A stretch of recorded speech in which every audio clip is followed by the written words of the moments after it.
Hello and welcome to my series Ask an Angel, where we discuss topics related to the world of startups, entrepreneurs, and investing.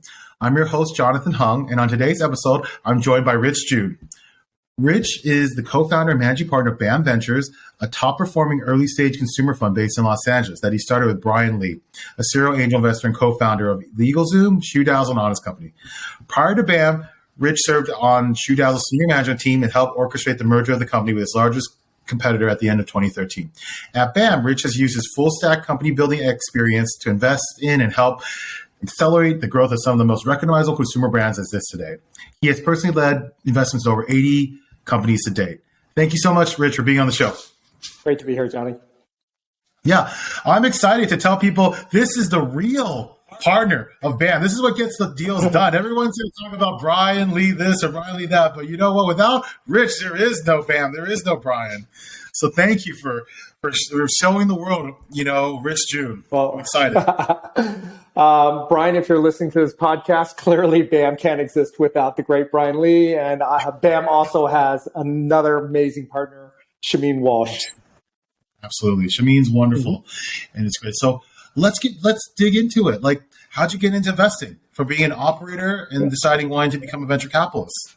So I think, I was very lucky to have been Brian's friend when we were both attorneys very early on. He was at Skadden, I was at O'Melveny.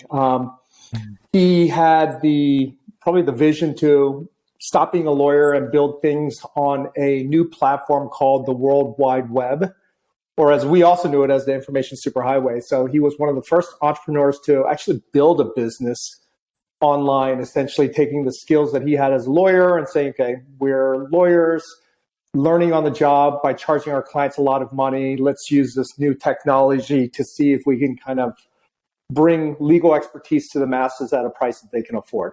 So he did that first. We stayed close, been a fan of that business model. All of the guys that he started that company with were all good friends of mine, so I had a rooting interest in Legalzoom.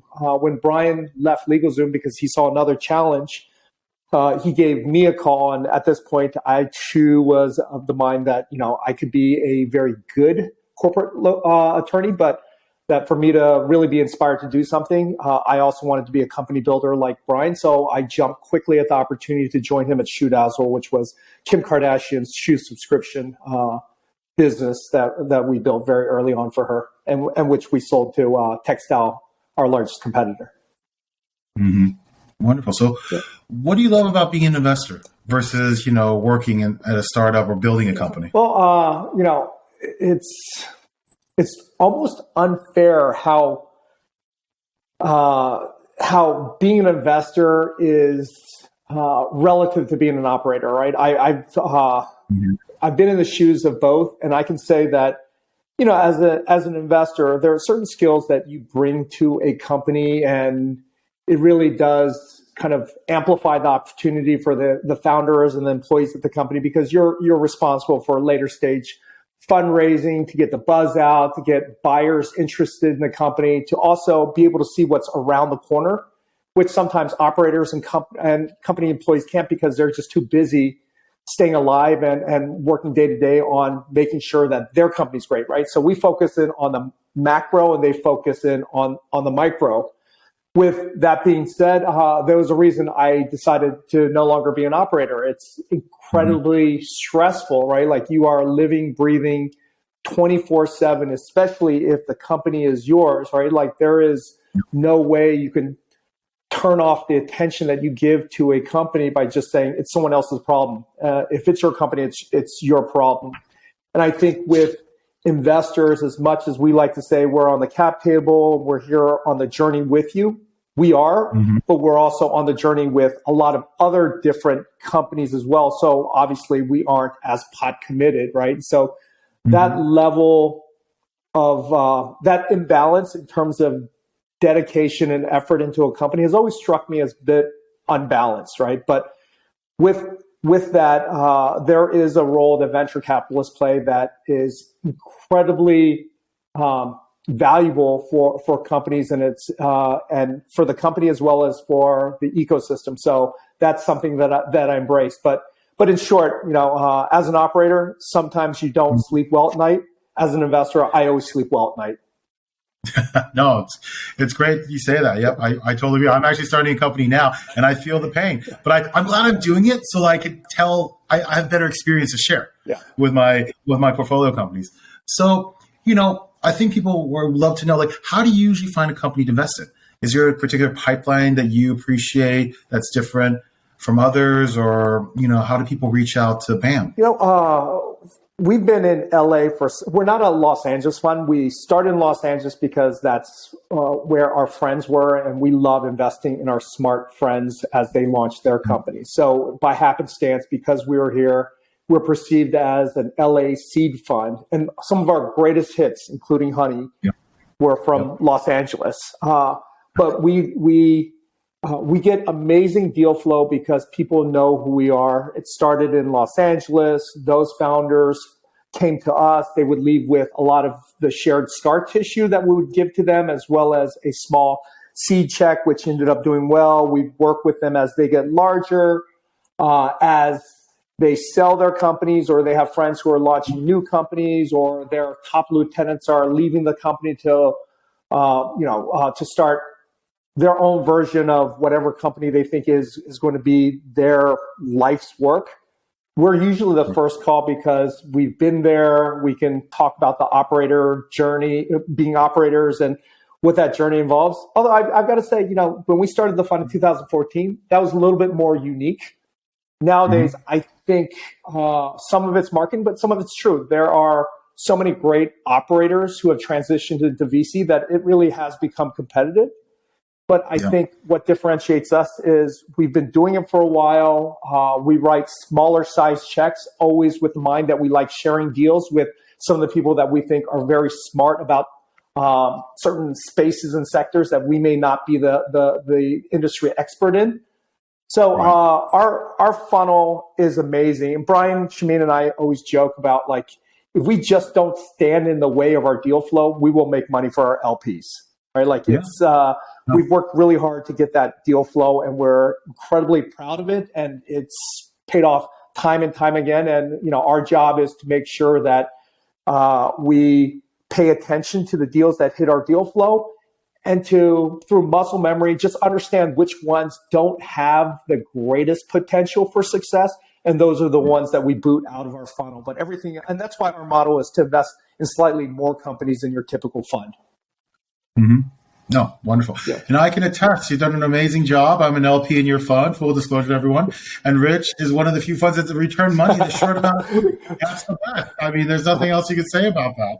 That's even better than a portfolio exiting sooner. Is that you see ready to return money before 10 years. Yeah. Well, our funds are a little bit smaller, so it really doesn't make sense for three equal partners to try to split management fees on a small size fund. So it is our mission to pay back our investors, because clearly then our interests are completely aligned with our investors, because as we return their funds, we get into carry, and then now it becomes much more meaningful for us. So that's been a North Star for us in terms of how we think through investments and exit scenarios.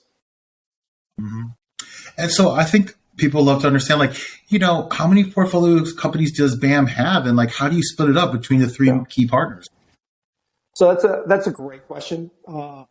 As I mentioned, our model is to invest in slightly more companies than the average fund. Now, we're doing that because we're good investors, and we've also been on the journey, so we know how fraught with risk a startup is, right? You could have the best idea in the world, execution isn't there, or execution team is there, best idea, timing is wrong, the macro is wrong. A competitor gets launched with 20x which you raised on the last fund, so meaning that you're going to have to spend your hard-earned fundraise at essentially in a Pyrrhic victory or Pyrrhic battle where you're buying AdWords, you're outbidding for AdWords, right?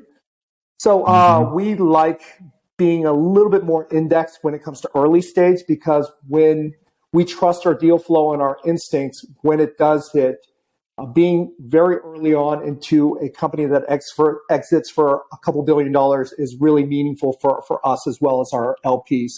How do we divide the labor? That's also a great question. We have three full partners.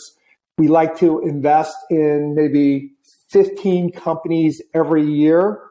Part of what we vet for is not only the idea, well, actually, the only thing that we really critically vet for, because ideas where we like to invest are, some are great ideas off the bat, most will require a pivot.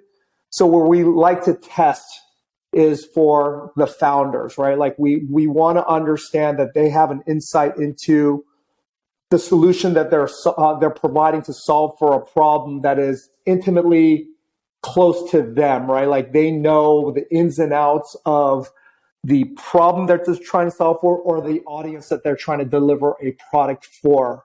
It helps if they're experienced entrepreneurs, but in the e-commerce world, you have a lot of first-time entrepreneurs, but they've got to understand their product and their audience better than anyone else out there. And then with 3 full partners, we can divide 15 companies. So we'll each cover, 1/3 of those companies.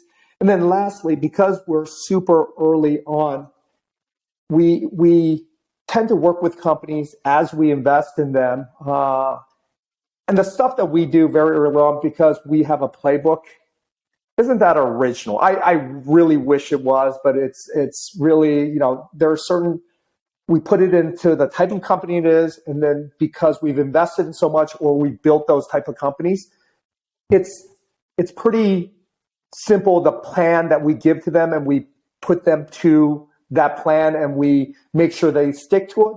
But then we also vet for entrepreneurs who understand that there's a plan, but they also know they can deviate off the plan, and they also know how to reach us. Not how to reach us, but they know they can reach us 24/7. Like, we never mind picking up the phone or having or talking to our LPs, not LPs, our company CEOs. But we just don't want to be in the business of checking in on them, saying, hey, can you give us a check-in, or how are things going, right? Like, we trust you to be heads down, growing the business. And then when you feel like you're about to hit a wall, or you need to make a very large decision and you need different data points, then by all means, Brian's available, I'm available, Shameen's available. We're 24/7. My email response rate is some of the best in the business. Yeah. Absolutely. So let's switch gears a little bit, because I think most of the time venture capitalists talk about everything they do for portfolio companies and the entrepreneurs. What about the LPs? How would you say you manage the relationship there, or talk about leveraging them and using them? Because people think it's only investing. Well, it's also fundraising. Yeah. Well, it's if there are always different colors to an answer depending on who your audience is, right? Like, if this is for someone who wants to start a fund, there is a whole book in terms of how you develop and maintain that relationship with our LPs. Not only in that you're trying to get money from them and make sure that they're happy and they invest in your subsequent funds, but also to think about how to use your LPs as a way to win better deals or earn better opportunities. Like, our LPs give us some of the best deal flow out there because of our fund, we tend to raise from founders, high net worth individuals, and high net worth individuals because they've sold their companies and they were either the founders of or various executives as that company sold. So they have a sector expertise that we may not, or they work for a family office and the family is, they made their money in hotels, or they made their money in apparel, right? Like, so this is all expertise that while we never claim to be the smartest people in the room. We never claim to be proprietary about information and data, and it's always good to go out to. And then they love being engaged too, right? Like, a lot of times they invest in you because they've served their duty, they've exited, they've provided well for their families as well as their employees, and they're at a point in their lives where they want to probably give back and root for another company and still feel that kind of exhilaration of building a company. But much like VCs, they are just not in a place mentally where they want to soak 23 hours of every 24-hour day into a company. Yeah, right. Absolutely. Yeah, that's great. So I'm just curious, you're in the venture capital game. Obviously, it's all about information. what do you do to keep up with current events in the VC world? Like, is there any books or publication or podcasts that you follow or you tell your portfolio companies to follow that are important? I think there are table stakes in terms of the minimal things that you need to do just to be in a conduit of information, right? The way I see my job is if the CEO is on TechCrunch or any of the industry periodicals every single day scouring the news, then those are hours that he or she is not dedicating to the company. So I have a pretty set schedule where the first thing I do, I don't even go through emails, right? Like this will be something that I'll go through the tech crunches and just the industry journals and then I'll be thoughtful to send out articles that I think would be of interest to our portfolio companies or to my partners, or I'll also take a note of companies I should be tracking because they're doing something really interesting. So, and then the other part for anyone who wants to be in VC, and Johnny, you do this well, and I think this is why we always enjoy doing work together. Is being in VC is inherently a social game, right? Like we are so surrounded by ambient noise with deals, companies, fundraising, that unless you are out and about and top of mind, you're always going to be left out of the best deals, right? Like we have a sterling brand name at BAM. And, as you mentioned earlier, a lot of it has to do with Brian. By the way, can we do a shout out to my partner, Brian? How many people out there have had two companies go public in 1 year, right? Like last year, Brian had Legalzoom and Honest Company go public in the same year. Very few people will consider that. And the guy is so humble, he just doesn't get the credit that he deserves, right? But we have a great brand name because of Brian and Bam, and Shameen and I are cut from the same cloth. But we don't get the deals if we're just complacent, sitting in our office, being completely intellectual about what we do as VCs, right? Like you need to be out there, you need to ask questions, you need to be excited about stuff, you need to just be in the flow, right? And so we're always mindful of making sure that we don't get complacent and we don't say no to a lot of invites. Yeah. Oh, absolutely. And to piggyback on that about Brian, I remember when that happened, I sent him a deal and I on Doxon, it was my own company. It was like, oh, he's in the Bahamas. he's still working. So even when you exit, you're still working. God bless him. Still working. And I'd love to ask you some more like current event stuff. Like, how do you feel about Web3 or NFTs? Like, do you think it's a future? Is a fact because you're a consumer person? How do you feel? In terms of investing in not necessarily an NFT like a Bored Ape, but just in that technology going forward? Like, is it just everyone just says Web3 is such a big catchphrase? Yeah. What does that mean to you? Well, I mean, clearly you caught me on a day where the markets are a little bit tanky. So it's so irrational that my thoughts on this actually kind of ebb and flow with where the markets are when it comes to a lot of these investments. I always I try to want to be original in my responses, but it's very hard in Web3, right? Because everyone says the same thing. Whether it's one asset that is the right asset to invest in, who knows? But is this a enduring piece of technology that's going to be around for many, many years? Yes, 100%. Is this so? Should we be investing in infrastructure? Yes and no, because everyone's investing in infrastructure and the prices are way out of whack, right? Like I saw this early days in esports. I saw it with cannabis. I saw it with drones. And so there's been a pullback. What I don't understand with Web3 and crypto that I thought I had a good grasp on every other trending hot space that took in a lot of investor money was, for me, it was a simple supply and demand equation. Whereas Web3, there are just so many different layers that are going into it in terms of market manipulation, governmental regulation, different, even outright scams that it's really hard to say without a deep underlying expertise, I should be the person weighing in on what's going to happen with Web3 or crypto. But we would absolutely be negligent towards our LPs if we didn't spend a significant amount of time turning over the stones and kissing a lot of frogs in this space. And to date, BAM3 has made several Web3 investments. In fact, our biggest win in Fund 3 is in a NFT Web3 company that we invested in super early on. So we're very optimistic. Was a lot more optimistic yesterday. And we'll see what tomorrow brings. Yeah, no, absolutely. And I guess I'd love to end things on, how you feel the LA ecosystem has evolved when you started your first fund in 2014, till now. Where do you see it going for a venture? Well, on a personal note, when I started in 2013, as I was transitioning from operator to investor, I made a point to meet everybody. And I did over the course of 3 months.